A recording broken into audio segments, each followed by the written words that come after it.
ओम शांति। आज 18 जुलाई 2021 के अव्यक्त महावाक्य हैं। सदा उत्साह में रहकर उत्सव मनाओ। सदा उत्साह में रहकर उत्सव मनाओ। आज विश्वेश्वर बाप अपनी विश्व की श्रेष्ठ रचना व श्रेष्ठ आदि रत्नों से अति स्नेही और समीप बच्चों से मिलन मनाने आए हैं। विश्वेश्वर बाप के बच्चे तो विश्व की सर्व आत्माएं हैं, लेकिन ब्राह्मण आत्माएं अति स्नेही समीप की आत्माएं हैं, क्योंकि ब्राह्मण आत्माएं आदि रचना है। बाप के साथ साथ ब्राह्मण आत्माएं भी ब्राह्मण जीवन में अवतरित हो बाप के कार्य में सहयोगी आत्माएं बनती है। इसलिए बाप दादा आज के दिन बच्चों का ब्राह्मण जीवन के अवतरण का जन्मदिन मनाने आए हैं। बच्चे बाप का जन्मदिन मनाने के लिए उमंग उत्साह से खुशी में नाच रहे हैं, लेकिन बाप दादा बच्चों के इस ब्राह्मण जीवन को देख स्नेह और संयोग में बाप के साथ साथ हर कार्य में हिम्मत से आगे बढ़ते हुए देख हर्षित हो रहे हैं। तो आप बाप दादा का बर्थडे मनाते हो और बाप बच्चों का बर्थडे मनाते, आप ब्राह्मणों का भी बर्थडे है ना। तो सभी को बाप दादा जगदम्बा और सर्व आपके साथ ही एडवांस पार्टी की विशेष श्रेष्ठ आत्माओं सहित आपके अलौकिक ब्राह्मण जन्म की स्नेह से सुनहरी पुष्पों की वर्षा सहित मुबारक हो, मुबारक हो। यह दिल की मुबारक है, सिर्फ मुख की मुबारक नहीं, लेकिन दिलाराम बाप के दिल की मुबारक सर्वश्रेष्ठ आत्माओं को, चाहे सम्मुख बैठे हैं चाहे मन से बाप के सम्मुख हैं, चारों ओर के बच्चों को मुबारक हो, मुबारक हो। आज के दिन भक्त आत्माओं के पास बाप के बिंदु रूप की विशेष स्मृति रहती है। शिव जयंती व शिवरात्रि कोई साकार रूप का यादगार नहीं है, लेकिन निराकार बाप ज्योति बिंदु जिसको शिवलिंग के रूप में पूजते हैं, उस बिंदु का महत्व है। आप सभी के दिल में भी बाप के बिंदु रूप की स्मृति सदा रहती है। तो आप भी बिंदु और बाप भी बिंदु। तो आज के दिन भारत में हर एक भक्तात्मा के अंदर विशेष बिंदु रूप का महत्व रहता है। बिंदु जितना ही सूक्ष्म है उतना ही शक्तिशाली है, इसलिए बिंदु बाप को ही शक्तियों के, गुणों के, ज्ञान के सिंधु कहा जाता है। तो आज सभी बच्चों के दिल में जन्मदिन की विशेष उत्सव की लहर बाप दादा के पास अमृत वेले से पहुंच रही है। जैसे आप बच्चों ने विशेष सेवा अर्थ व स्नेह स्वरूप बन बाप का झंडा लहराया। बाप ने कौन सा झंडा लहराया? आप सभी ने तो शिव बाबा का झंडा लहराया। बाप क्या यह झंडा लहराएंगे? यह सेवा के साकार रूप की जिम्मेवारी बच्चों को दे दी। बाप ने भी झंडा लहराया, लेकिन कौन सा और कहाँ लहराया? बाप दादा ने अपने दिल में सभी बच्चों की विशेषताओं के स्नेह का झंडा लहराया। कितने झंडे लहराए होंगे? इस दुनिया में इतने झंडे कोई लहरा नहीं सकते। कितना सुंदर दृश्य होगा। एक एक बच्चे की विशेषता का झंडा बाप दादा के दिल में लहरा रहा है। सिर्फ आप सब ने झंडा नहीं लहराया, लेकिन बाप दादा ने भी लहराया। यह झंडा लहराते हो तो उस समय क्या होता है? यह झंडा लहराते हो तो उस समय क्या होता है? फूलों की वर्षा। बाप दादा भी जब बच्चों की विशेषता का, स्नेह का झंडा लहराते हैं तो कौन सी वर्षा होती है? हर एक बच्चे के ऊपर अविनाशी भव, अमर भव, अचल डोल भव, इन वरदानों की वर्षा होती है। यह वरदान ही बाप दादा के अविनाशी अलौकिक पुष्प हैं। बाप दादा को इस अवतरण दिवस की अर्थात शिव जयंती दिवस की बच्चों से भी ज़्यादा खुशी है। खुशी में खुशी है, क्योंकि यह अवतरण का दिवस हर वर्ष यादगार तो मनाते हैं, लेकिन जब बाप का साकार ब्रह्मातन में अवतरण होता है तो बाप दादा को इसमें भी विशेष, शिव बाप को विशेष इस बात की खुशी रहती, कितने समय से अपने समीप स्नेही बच्चों से अलग परम धाम में रहते। चाहे परमधाम में और आत्माएं रहती भी हैं, लेकिन जो पहली रचना की आत्माएं हैं, जो बाप समान बनने वाली सेवा के साथी आत्माएं हैं, वह कितने समय के बाद अवतरित होने से फिर से आकर मिलती हैं। कितने समय की।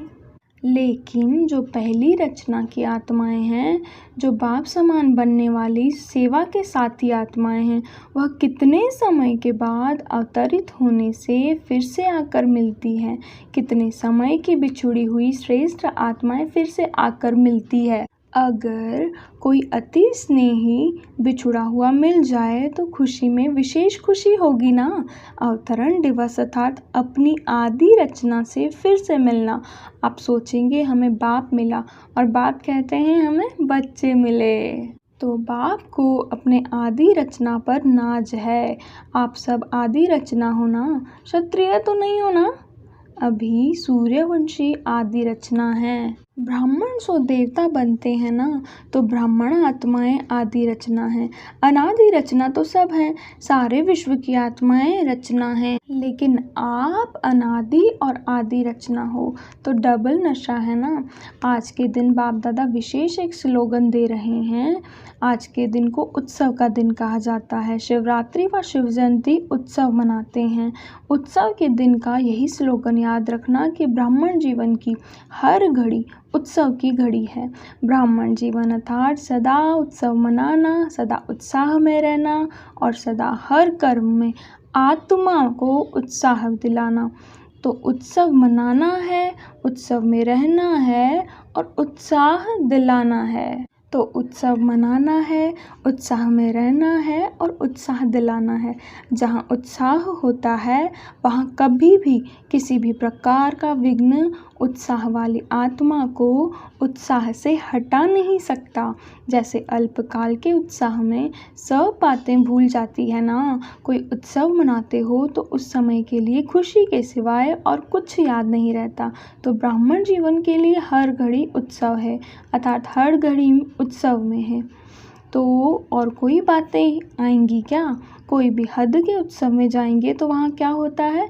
नाचना, गाना, खेलना और खाना, यही होता है ना।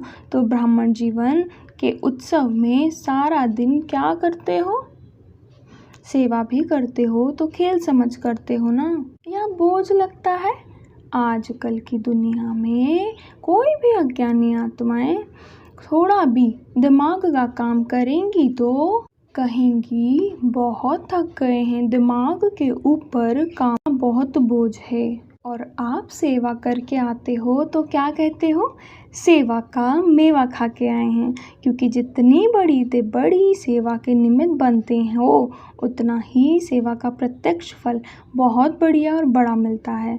तो प्रत्यक्ष फल खाने से और ही शक्ति आ जाती है ना, खुशी की शक्ति बढ़ जाती है। इसलिए चाहे कितना भी शरीर का सख्त कार्य हो व प्लेन बनाने का दिमाग का कार्य हो, लेकिन आपको थकावट नहीं होगी। रात है व दिन है यह पता नहीं पड़ता है ना। अगर घड़ी आपके पास नहीं होती तो मालूम पड़ता क्या कि कितना बज गया। लेकिन उत्सव मना रहे हो, इसलिए सेवा उत्साह दिलाती है और उत्साह अनुभव कराती है। ब्राह्मण जीवन में एक तो है सेवा, दूसरा क्या होता है? माया आती है। माया का सुनकर हंसते हो क्योंकि समझते हो कि माया को हमारे से ज़्यादा प्यार है। आपका प्यार नहीं है, उनका प्यार है। उत्सव में खेल भी देखा जाता है। आजकल सबको ज़्यादा खेल कौन सा पसंद आता है? मिक्की माउस का खेल बहुत करते हैं। एडवर्टाइज भी मिक्की माउस के खेल में दिखाते हैं।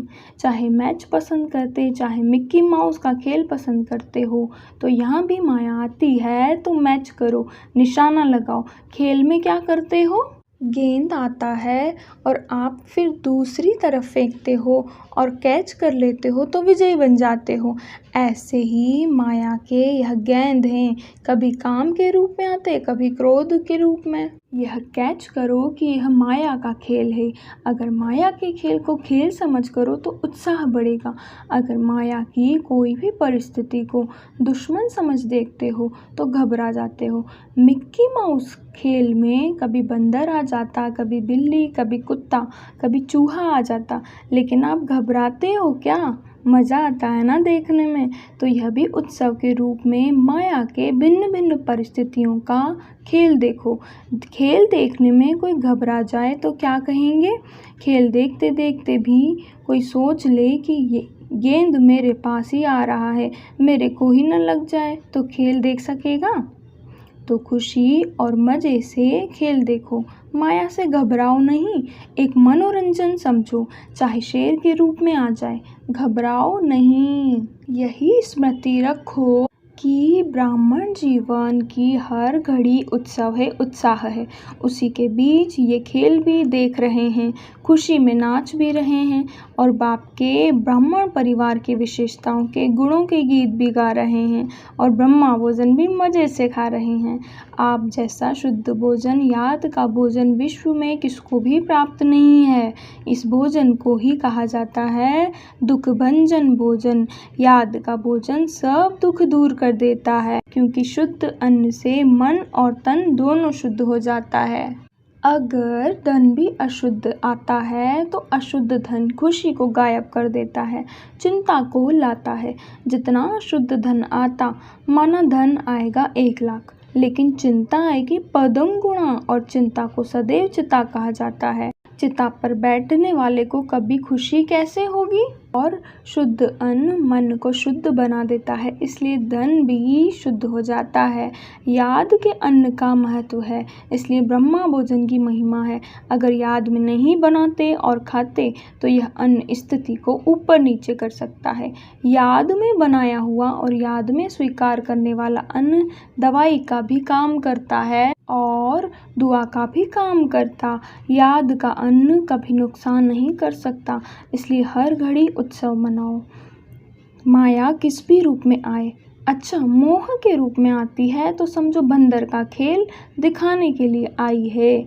खेल को साक्षी होकर देखो, स्वयं माया के चक्र में न आ जाओ। चक्र में आते हो तो घबराते हो।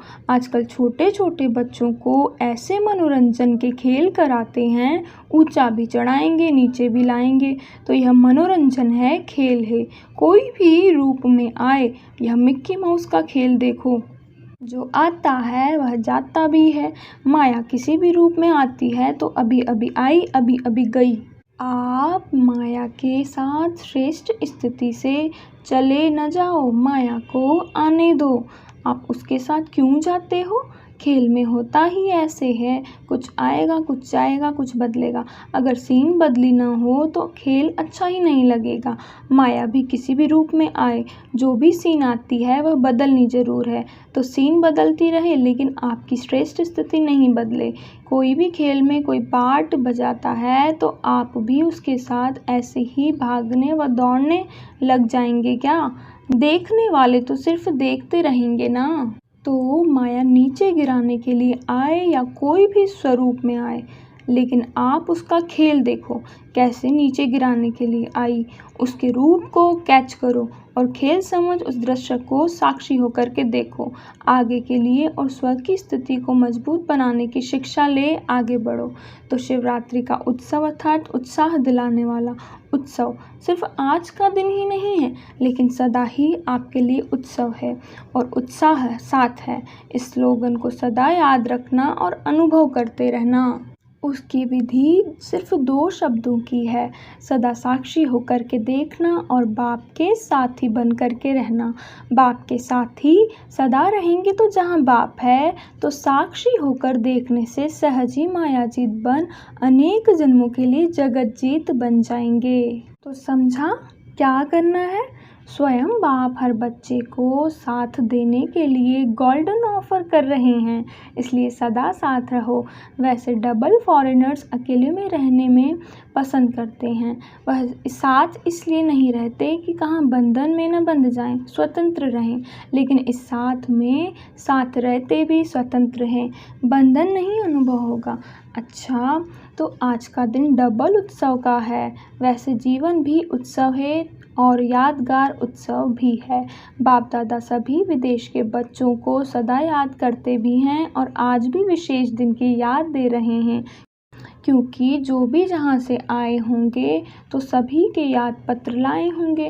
कार्ड पत्र टोलियाँ लाई, तो जिन बच्चों ने दिल के उत्साह का, याद प्यार व किसी भी रूप से अपनी याद निशानी भेजी है, उन सब बच्चों को बाप दादा भी विशेष यादगार रिटर्न पद्म गुणा दे रहे हैं। बाप दादा देख रहे हैं कि हर एक बच्चे के अंदर सेवा का और सदा मायाजीत बनने का उमंग उत्साह बहुत अच्छा है। हर एक बच्चा अपनी शक्ति से भी ज़्यादा सेवा में आगे बढ़ रहा है और बढ़ता ही रहेगा। बाकी जो सच्ची दिल से दिल का समाचार बाप के आगे रखते हैं, तो सच्ची दिल पर बाप सदा राजी है। इसलिए दिल के समाचार में जो भी कोई छोटी छोटी बातें आती भी है, तो वह बाप की विशेष याद के वरदान से समाप्त हो ही जाएंगी। बाप का राजी होना अर्थात सहज बाप की मदद से मायाजीत बनना। इसलिए जो बाप को दे दिया, चाहे समाचार के रूप में, पत्र के रूप में, रूह रिहान के रूप में, जब बाप के आगे रख लिया, दे दिया, तो जो चीज़ किसको दी जाती है वह अपनी नहीं रहती, वह दूसरे की हो जाती है। अगर कमजोरी का संकल्प भी बाप के आगे रख दिया, तो वह कमजोरी आपकी नहीं रही, आपने दे दी, उससे मुक्त हो गए। इसलिए यही याद रखना कि मैंने बाप के आगे रख ली अर्थात दे दी। बाकी विदेश में उमंग उत्साह की लहर अच्छी चल रही है। बाप दादा बच्चों को निर्विघ्न बनने का उमंग और सेवा में बाप को प्रत्यक्ष करने के उमंग को देख हर्षित होते हैं। अच्छा, सदा अनादि और आदि रचना के रूहानी नशे में रहने वाले, सदा हर घड़ी उत्सव समान मनाने वाले, सदा याद और सेवा के उत्साह में रहने वाले, सदा माया की हर परिस्थिति को खेल समझ साक्षी हो देखने वाले, सदा बाप के साथ हर कदम में साथी बन चलने वाले, ऐसे सर्वश्रेष्ठ ब्राह्मणात्माओं को अलौकिक जन्म की मुबारक के साथ साथ याद प्यार और नमस्ते। सभी अति स्नेही दिल तख्त नशीन बच्चों को पावन शिव जयंती की पद्म गुणा याद प्यार और मुबारक। हम रूहानी बच्चों की रूहानी माता पिता बाप दादा को याद प्यार, गुड मॉर्निंग और नमस्ते। नमस्ते बाप दादा, शुक्रिया बाबा, शुक्रिया आपका, पद्मा पदम, शुक्रिया। वरदान है, किसी की कमी कमजोरी को न देख, अपने गुण व शक्तियों का सहयोग देने वाले मास्टर दाता भव। किसी की कमी कमजोरी को न देख, अपने गुण व शक्तियों का सहयोग देने वाले मास्टर दाता भव। मास्टर दाता वह है जो सदा इसी रूहानी भावना में रहते कि सर्व रूहें हमारे समान वर्षे के अधिकारी बन जाएं। किसी की भी कमी कमजोरी को न देख, वे अपने धारण किए हुए गुणों का, शक्तियों का सहयोग देते हैं। यह ऐसा है ही, इस भावना के बजाय मैं इसको भी बाप समान बनाऊं, यह शुभ भावना हो। साथ साथ यही श्रेष्ठ कामना हो कि यह सर्व आत्माएं कंगाल दुखी अशांत से सदा शांत सुख रूप माला माल बन जाएं, तब कहेंगे मास्टर दाता। स्लोगन है, मनसा वाचा कर्मणा, सेवा करने वाले ही निरंतर सेवाधारी हैं, उनके हर श्वास में सेवा समाई हुई है। मनसा वाचा कर्मणा, सेवा करने वाले ही निरंतर सेवाधारी हैं, उनके हर श्वास में सेवा समाई हुई है। ओम शांति।